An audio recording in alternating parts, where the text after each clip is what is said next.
Oh, thank you. Thank you very much.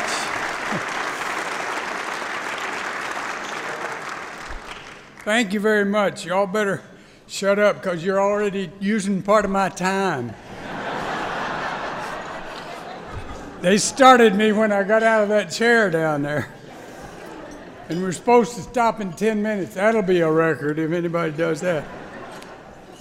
But it's pretty obvious how I got to lead this parade of has-beens.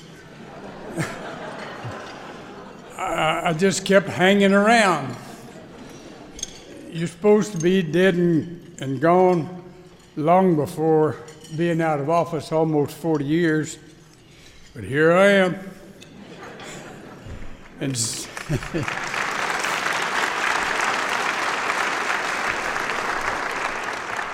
And since I am so old and still on my feet, I get to go first.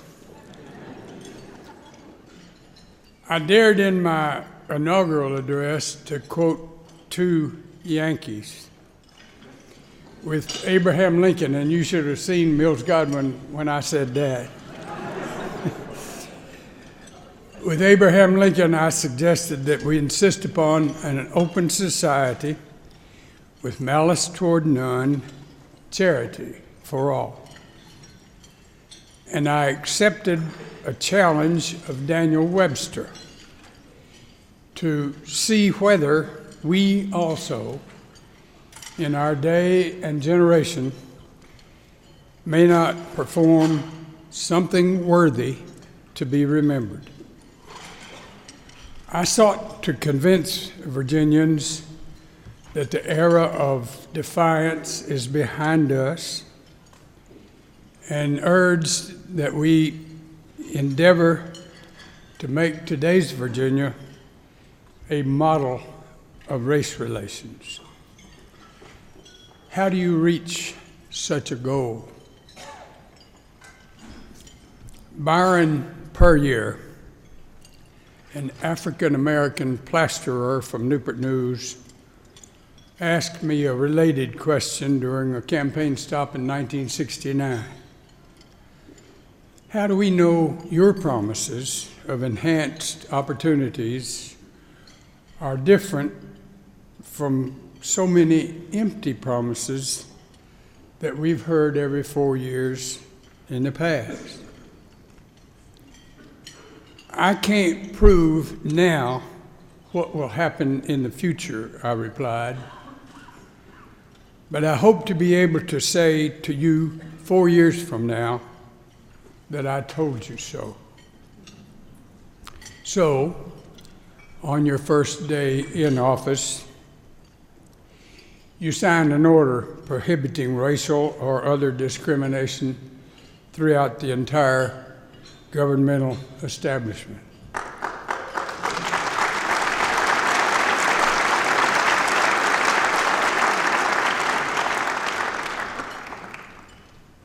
You appoint Bill Robertson, principal of an all-black elementary school in Roanoke, as special assistant to the governor, the first African-American professional ever to serve in the office of Virginia's governor. You charge him to engage the black community and see that the full talents of that community are sought and utilized to meet employment needs of the Commonwealth.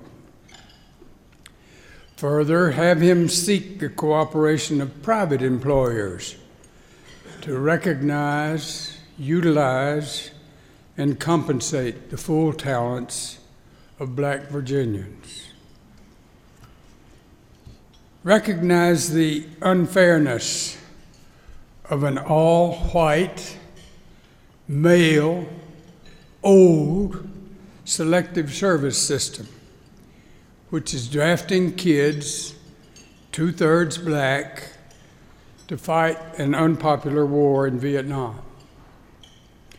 Find Ernie Fears, athletic director at Norfolk State and make him the first African American state director of selective service in the nation. Charge him to integrate that organization and assure that it not only operates with complete fairness, but that everyone perceives that it operates that way.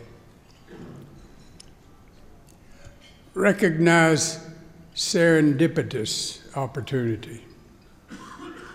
When orders of the United States courts confirm constitutional rights of kids to attend school without regard to the color of their skin, shun the precedent of defiance set by other Southern governors in Alabama, Arkansas, Georgia, and Mississippi. Abandon policies of our 1902 Constitution to deny voting rights to some citizens. Send your children to schools to which they would have been assigned by the courts, and thereby demonstrate symbolically and without resistance that Virginia is an integral part of this republic in full compliance with all of its laws and the requirements of its institutions. Did it work? Well, Byron Puryear introduced me 2 years later as a blue-eyed brother who could say, "I told you so."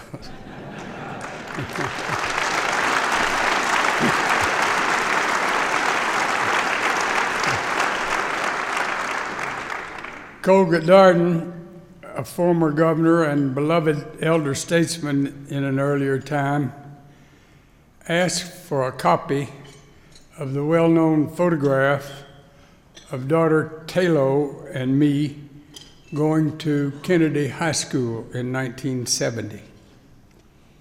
He said, "It represents the most significant happening in this Commonwealth in my lifetime."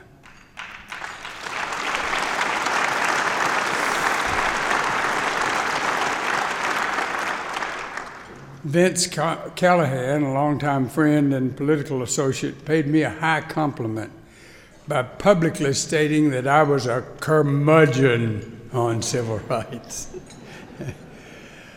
But the ultimate praise came years later at an oyster festival in Urbana. "There's that old son of a bitch Holton," said a half inebriated guest as he walked opposite me during those festivities. But he concluded that cloudy appraisal by saying, "Best damn governor we ever had."